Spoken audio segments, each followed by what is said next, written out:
So I recently returned to locals for the first time in a year.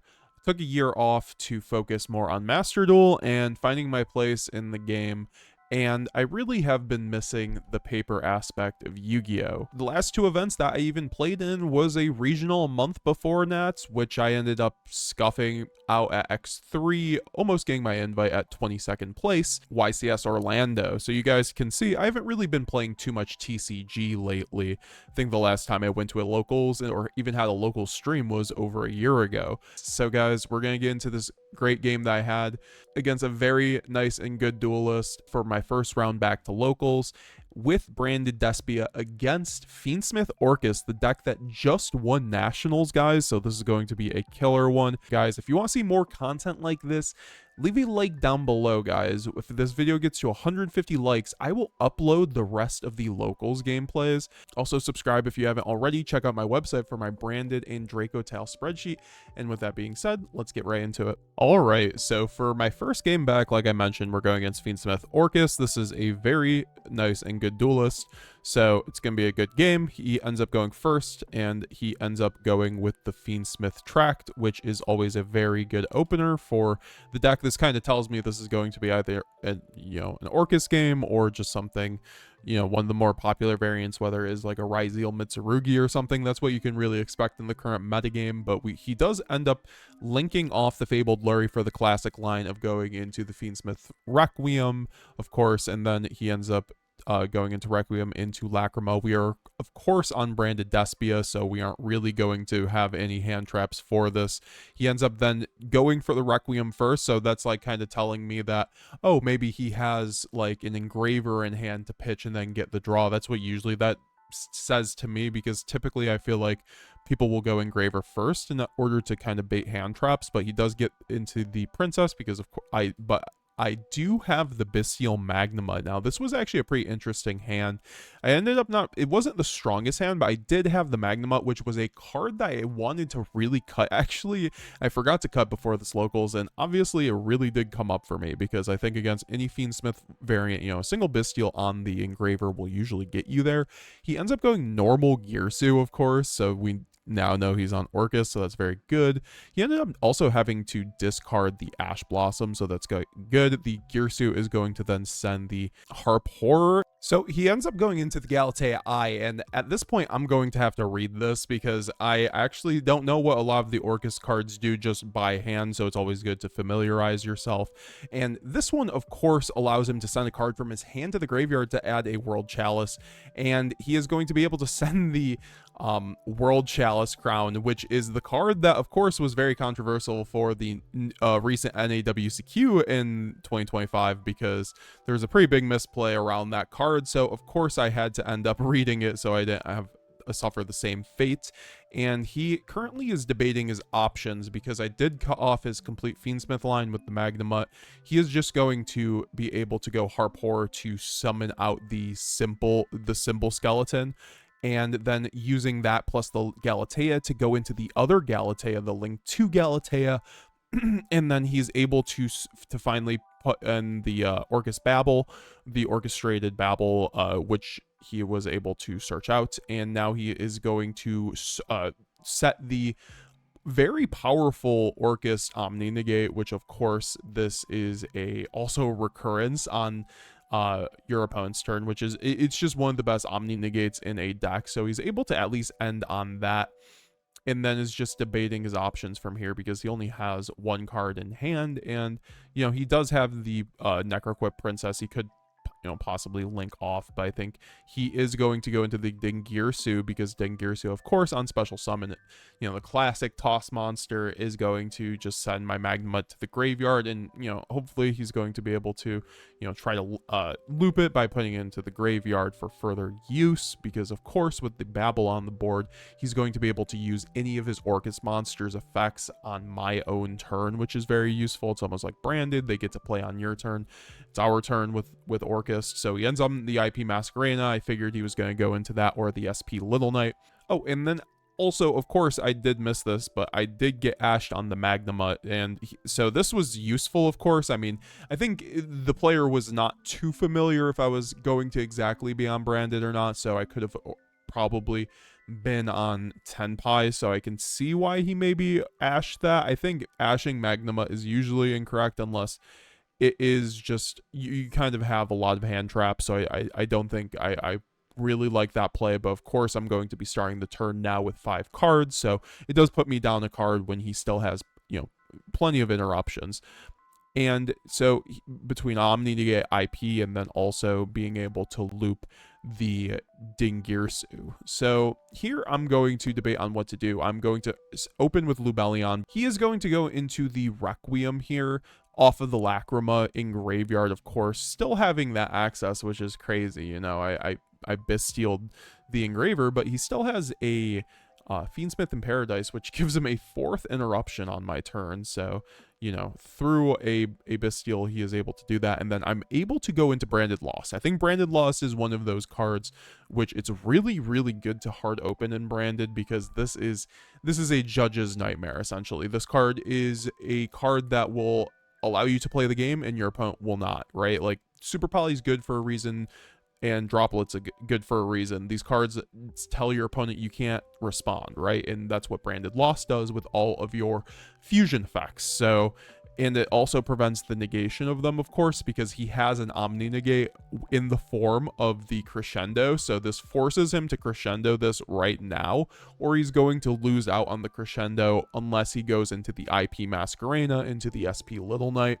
So he's kind of debating here, of course. I think if you know anything about Branded, you just kind of have to respond to the Branded Loss, because if you don't respond to the Branded Loss, the next chain link is probably just going to be a Branded Fusion. Now, of course, I didn't have the Branded Fusion in hand, actually, but the thing is that it does force interaction, because if he doesn't, I had a Fusion deployment, so, right, I could have at least done something possibly by going into Cartesia, but I think this was actually one of the better things to try to bait out his interruptions. I don't have the biggest hand in the world, and I don't want the Branded Loss to be banished, to be fair, but of course I can get back to it through, like, a kit, and I think that getting rid of the SP Little Knight when I have a Fusion deployment in hand is quite good, all things considered, just so I don't just get Albaz on the Cartesia or Albaz. And here now I'm going to go into the Saronir to banish the Requiem just to kill the follow-up.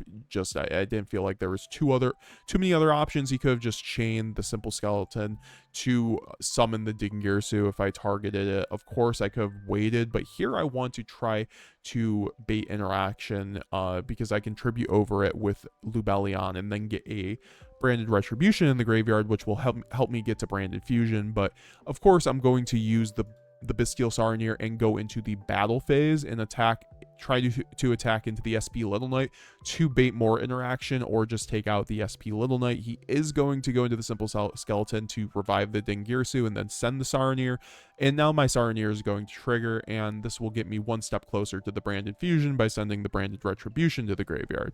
Now I go into the Bane phase 2, and we are going to go into the normal summon Quem, the Guiding Quem, one of the best cards in Branded. It has 3 great effects, so he's going to end up using the Crescendo to Omni negate it and then banish it. But since he's already used a monster effect in the form of Simple Skeleton, which is what we were trying to do here, because if you do have the triple tactics thrust, you really do want to bait these hands, right? So that is one of those things that I had to do to get to my win condition, because with 2 cards in hand, triple tactics thrust equals a Branded Fusion, and a Branded Fusion can pull back a whole game state. So when I've already cleared the Omni negate, I know he doesn't have an Ash in hand, and I'm going to be able to go for a clear Branded Fusion by sending the Fallen of Albaz to the graveyard. Already have the Lubellion, so I'm going to send the Cartesia. Already have normal summon this turn, so there's really no point in going to the Lubellion line. We're just going to do the classic Albion, because it generates so much advantage. And with the SP Little Knight on board, this might have been my first misplay of this game, because he can chain SP Little Knight here, and that is what he's going to end up doing, spoiler alert. And this really does mess up a lot of my plans, because I have a Cartesia in hand at the moment, last card, and my plan was to make a Chaos Star Source with the Albion and then special summon the Cartesia to be able to fuse off with those to fuse off with my Chaos Star Source, and then get me to another Titaniclad in the graveyard, which could then get me to another Quem. But I think in retrospect, with one card in hand, I should have went out to the Lubellion. Because of the fact Lubellion, it doesn't matter if it gets SP Little Knighted. I could have just went to a Mirror Jade and then sent the Titanclad that way anyway, so I didn't need to go to the Cartesia. So this was definitely a misplay here, and that's okay. It's our first locals back, so I'm going to chain the Retribution to get the Branded Fusion to hand, because I was debating on going Lubellion here. I really should have went to Lubellion here, because I think Mirror Jade would have been just enough advantage. Also, if he paradises it, then it will float and destroy his whole board, which is just fine. But instead, I banished the Saronir and the Magnemite and then go into the Chaos Star Source.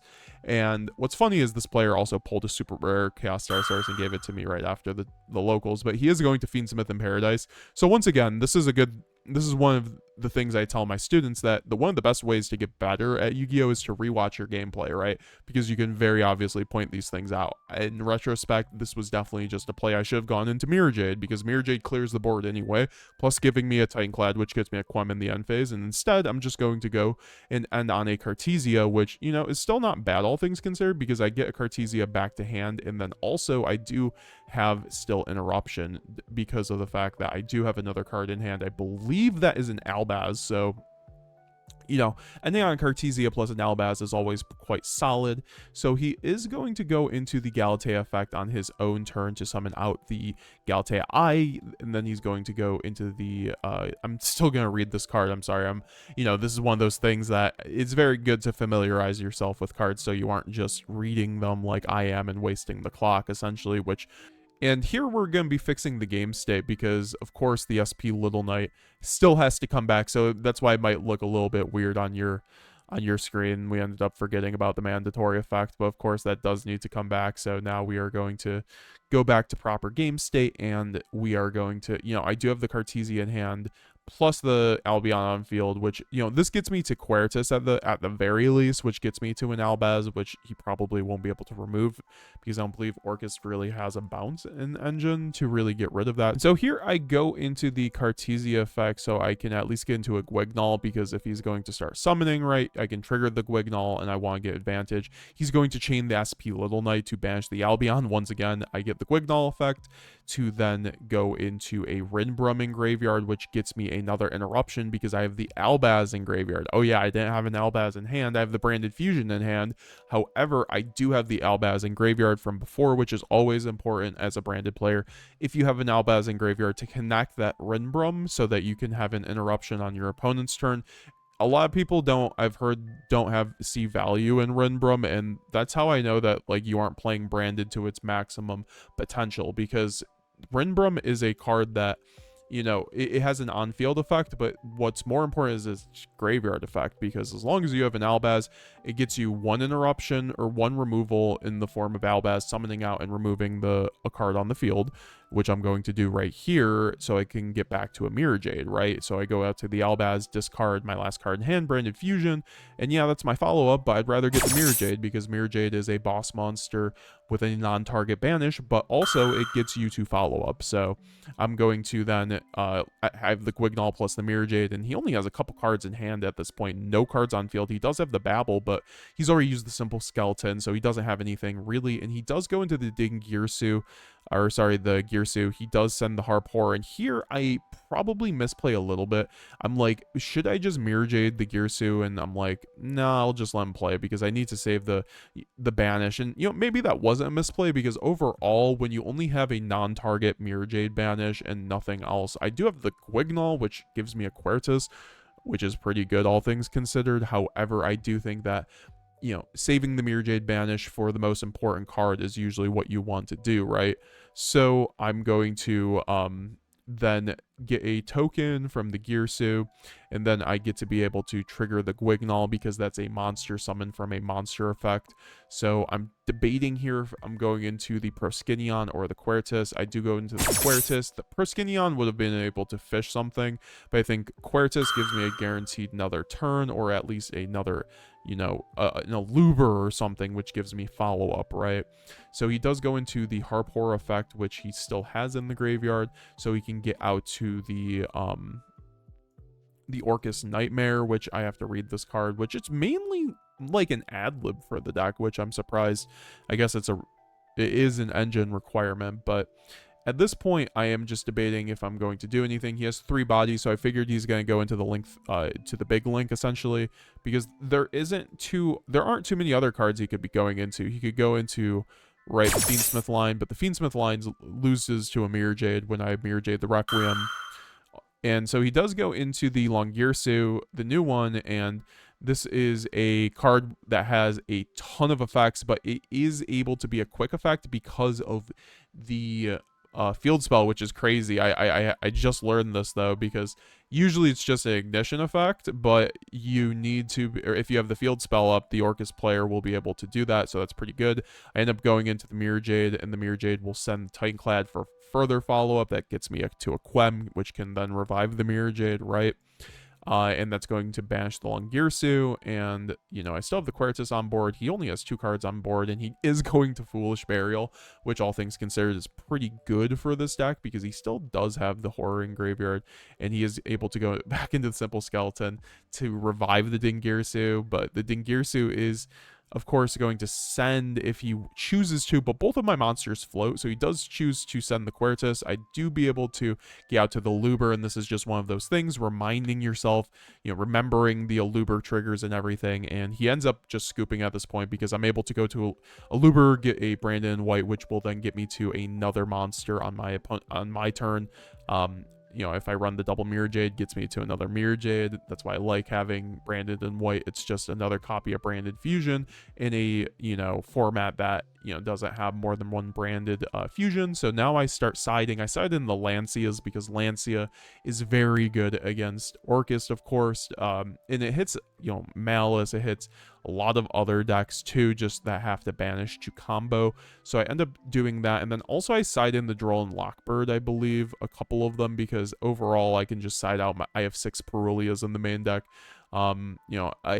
Seeing either that or a Droll will end up at least turning off one of their engines or stopping their turns. So, it's not very good into Orcust, but it's okay into the Fiendsmith stuff, and it kind of stops some stuff at that point of the Orcust stuff. So at this point, I go draw phase Lancia, which is pretty good. He has no interruption, right? This isn't Master Duel with 1 cross down, 2 called by in every main deck, right? Lancia is going to be resolving almost 90% of the time. He goes normal summon Fabled Larry, so he at least has the Fiendsmith engine, which is pretty good for him at the very least, right? Because the only thing he needs to banish for is his Orcust effects, and we saw that, the Orcust player who won the NAWCQ was able to just, win without even going into his Orcust cards, which was pretty crazy. And now he is going to do the same exact line, go into the Lacrima, then make the Necroquick Princess, and then summon the Engraver. This time I don't have a Bestial, and it wouldn't matter because I Lancia'd. Maybe if I had a Bestial, I would have waited for the Lancia in case he started Fiendsmith, but he is going to go into the Caesar and then go into Thrust and end on the D barrier, which is just crazy to me because, it is one of those side deck cards that's coming back into the format that we're going to have to deal with as branded players. Just the fact games 2 and 3, if we mulch army them and they have Thrust, we are just kind of screwed at the end of the day. You guys will just have to kind of see that there are lines, though, that you can use if you open the right cards, that you can still play through the D barrier like I'm going to attempt to here. But he still has the Caesar, which is pretty good, plus a D barrier, so I'm really going to be required to have a card that allows me to fuse on his next turn and then not care about the Caesar. The Caesar negates activations, so I think in this situation, Branded Lost is crazy, and it turns out I open Branded Lost once again this game. This is why I'm debating if we should be maining more Branded Lost. I know a lot of Europeans used to do that back in 2023, I think for a good reason, and it's great going second, of course. It's one of the best engine cards in Branded going second. It's a little bit of a brick, but, it's also an extender, right? So it's like a little bit of an extender. So he does debarrier me in the draw phase, which is fair. And then I'm going to go into the Gold Sark to start generating advantage, right? Because at least in 2 turns I can get the Mercourier, you know, back. But then more importantly, the Mercourier is going to search a monster that mentions Fallen of Albaz. I'm right now explaining the effect because it's a forward version. So right now, just debating specifics, but now I'm going to search out the Cartesia because I have an Albaz in hand. So this is just one of those plays where if I'm able to just go Branded Lost, summon the Cartesia with a normal summon, and then just pass to him, I'm going to be able to fuse on my opponent's turn and he can't do anything about it, right? Like, he still has, you know, a Requiem set up in the graveyard, but, you know, I have Branded Lost, I have a Cartesia plus Albaz, which gets me to Mirror Jade, right? And a Mercourier, which is like 3 interruptions on my opponent's turn. So overall, I'm going to be able to not really care about the Caesar because Branded Loss gets over the Caesar, and he doesn't really have anything to deal with the Branded Loss. You know, if he ended on Desiree, this would be actually way different. I would be losing this game if he ended on Desiree, but you know, that's maybe just like to show you guys I think it's probably always correct to just end on Desiree. That card's just crazy, at least against Branded. So he is going to go into the Requiem effect. Requiem is going to get, obviously, the Lacrima. He just had to fix a game stay there, too. So if you were wondering what happened there, the Lacrima then sends the Fiendsmith Engraver. And he doesn't have the Paradise in the deck, actually, apparently. So that's pretty nice for me at the very least. And so here I'm going to go into the Cartesia effect, presumably, so that I'm able to, you know, continue to play the game. He is going to open with a Babel, though, so I'm just going to wait for player priority, I think, at this point, to go Cartesia, because you do want, you know, your fusions to be chain link 1 under Branded Loss. I'm going to let him play the game here, and then he goes normal summon Girsu. At this point, I do have to Cartesia because Girsu has a great graveyard effect, so if I'm able to banish it, it won't really do anything. So I go into the Albion, chain link 1, and then chain link 2 Branded Loss because, you know, my opponent can't respond under Branded Loss. And this also gets me to another interruption. Actually, if I had one, if I ran a second Mercourier, which I don't now that I see why you should run 2 Mercourier in even non-Allure variants. So I do go into the Lubellion, discard the Albaz, which will get me to a Renbrum line, right? You always want an Albaz in the graveyard if you can, and there's my Mirror Jade. I chain the Mirror Jade effect on the summon, so it is protected to then banish the Harp Horror, so he isn't able to do anything at that point. He does go Requiem effect to target and equip to the Lacrima, and that is going to then... or sorry, no, he's going to use that to spin back and summon Engraver. You know, this is locals. This is just one of those things where it doesn't really matter too much. So like he was like, there was no point in going Requiem there. It would have just only been Engraver. That gives him a body there. Of course, he does have the Caesar, which, you know, my Mirror Jade's dead at the moment. So if he's able to go into something that gets him there, and here he does link off the Caesar and go into the sequence. And here I just chain the Renbrum, and at this point he just scoops because of course the Renbrum is going to be able to fuse off the sequence and then make an Albion, and then I can just pop the rest of his cards. So that will be GG's, my friend, on Orcust Fiendsmith. Very well done. That D-Barrier was scary, of course, guys. Like, usually you don't win games against D-Barrier on Branded. I think your win rate once a D-Barrier gets resolved is probably below 30%. So I think that's to show you guys, I think Branded Loss, Cartesia, and an Albaz usually can get you there if your opponent didn't end on too much.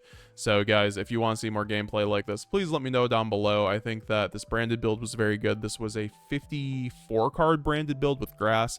I felt like, though, I did brick 2 of my games further into the locals, so we are going to make some changes. I will talk about that at the end of this video, guys. If you want to see more of that, please let me know. If you want to see more locals gameplay, please let me know. If this video gets to 150 likes, I will commentate / release more of the locals gameplay from this locals. It was just a lot of editing and also just like the commentary. I just wanted to get something out that was still high quality.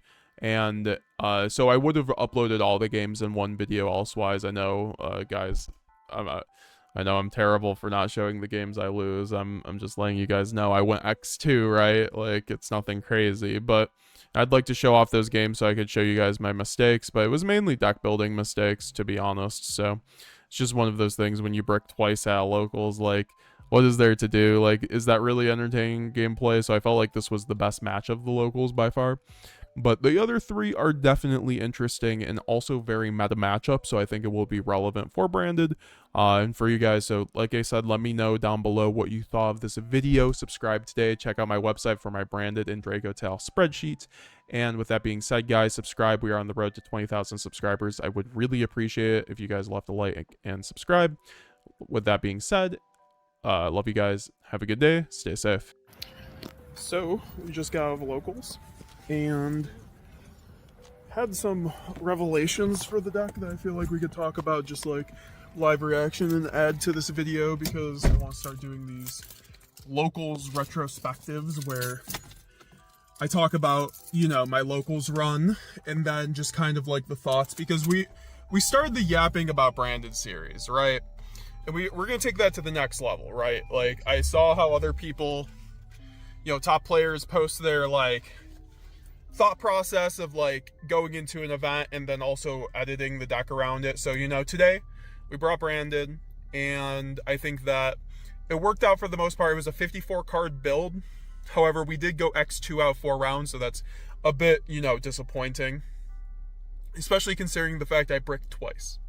So I think that's like my biggest indication that I need to go to a 50 card build, if not just a 52 card build. But I think the 50 card build is going to be fine. Now that I've played more of the format, Vanquish Soul isn't as much of an FTK as I thought it was. So I do think that I could start making some concessions on the deck building and making it so I'm just at 50 card build, I'm not gonna brick. I think that's really huge. Even, you know, I love Grass Looks Greener. I think Grass is one of the best cards in Branded. It's just Branded has a bricking issue, and this is the issue I always come to with Branded when we hit the over 50 card mark, is that it just starts bricking, and bricking twice within 4 rounds just should not be happening. So that was something I did come into this tournament knowing this build had, you know, could happen, but I didn't think it was going to happen to that rate. So we're definitely going to be switching it from the 54 card build to more of a 51 to 50 card build, at least to make sure that we can play the game. However, the Mulcharmies were the best cards in my deck, so I think that keeping the 6 Mulcharmies will be the play, and we will not be going back to an Allure build, because Allure, you know, Droll and Lockbird is everywhere, of course, but I think more or less the Mulcharmies help nuke the board a bit, right? Like, if they get Mulcharmied, they aren't going for FTK. If they get Mulcharmied, they aren't going for huge on board. And I kept drawing Perulia and Fubulos, and those cards were the best cards in my deck every time I saw them. So, going second, right? So I think they're worth it. There was only one game where I actually, you guys will see it in one of the gameplays coming up, where and this is the issue with Mulcharmy in Branded, and is that sometimes the deck ends up, you don't draw enough, right? You'll end up drawing like Frost Talents, like Quem, Retribution, which is basically what happened to me.